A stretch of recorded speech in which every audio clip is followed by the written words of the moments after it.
آپ کو دنیا کو بھی انگیج کرنا پڑے گا. آپ کو امریکن اسٹیبلشمنٹ اور ویسٹرن اسٹیبلشمنٹ کے ساتھ جو اتنی ٹاکسسٹی ہے اسے ریڈیوس کرنا پڑے گا. ہندوستان نے اس کا ماڈل ہمارے سامنے سیٹ کر دیا. کل ہندوستان نے خریدا کوئلہ روس کا پیمنٹ کی یوان میں. امریکہ کے کرنسی ڈالر ماڈل کو انہوں نے چیلنج کر دیا. ہمیں ان چیزوں کو غور سے دیکھنا پڑے گا. You are the future prime minister of Pakistan. آپ کو ان سب چیزوں کو along with your secondary leadership یہ دیکھنا پڑے گا. اس پہ تو کوئی شک ہی مجھے نہیں ہے. یہ لاکھ کہیں کہ نہیں آ رہا, اس وقت جو صورتحال ہو گئی ہے کہیں عدالتوں کے ذریعے کہیں میڈیا کے ذریعے کہ سورج کو چاند بتایا جا رہا ہے, چاند کو سورج بتایا جا رہا ہے, دنیا کو فلیٹ بتایا جا رہا ہے. یہ چیز چل نہیں سکتی. ہم 17ویں صدی کے شروع میں کھڑے ہیں جہاں گلیلیو اور کوپرنیکس یہ کہتے تھے کہ دنیا فلیٹ نہیں ہے, گول ہے. سورج کے گرد دنیا سورج نہیں گھوم رہا دنیا کے گرد. چرچ کہتا تھا کہ نہیں ایسا ہے. وہ پھر بعد میں چرچ نے معافی مانگی, آفیشلی طور پہ رومن چرچ نے اس پہ معافی مانگی ویٹیکن نے کہ ہم غلط تھے, گلیلیو ٹھیک تھا. یہ ہونے والا ہے کچھ ہفتوں مہینوں میں, یہ ہونے والا ہے. لیکن آپ کی بڑی ذمہ داری ہے. تھینک یو سو مچ.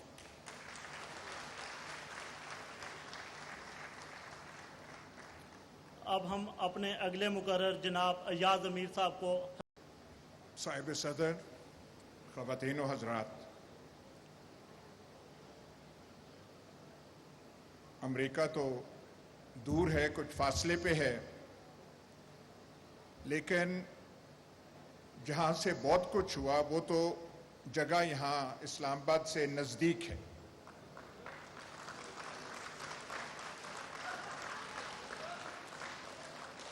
آپ بے شک یہ ڈونلڈ لو فلانا فلانا نام لیں, لیکن جو جانتے ہیں آپ کی دل بھی گواہی دیتا ہے یہاں پہ ہوا کچھ اور ہے.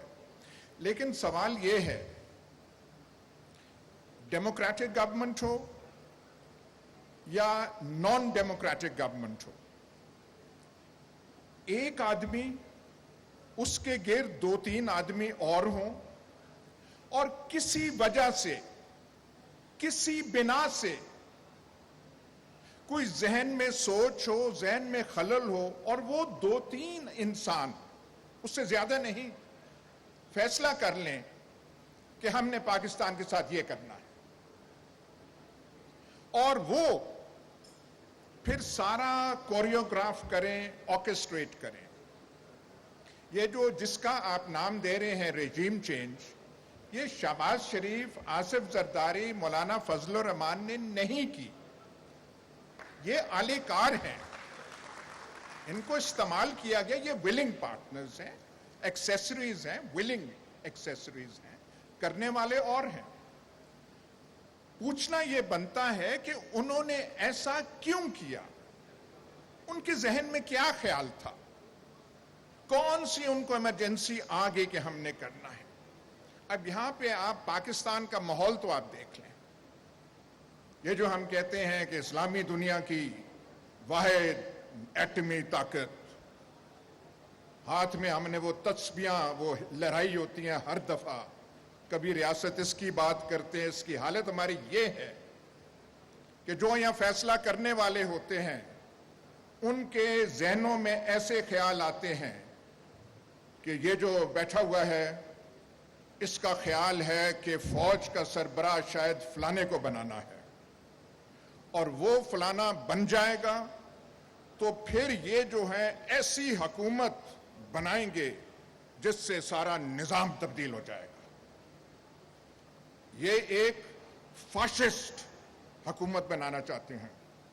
آپ سول سروس کے ٹاپ لیول کے, اور جو میں کہہ رہا تھا 20 میل دور بیٹھے ہوئے ہیں, ان سے آپ صرف یہ کہہ دیں کہ فاشزم کو 6 لائنوں میں ڈیفائن کر دیں, وہ نہیں ڈیفائن کر سکیں گے.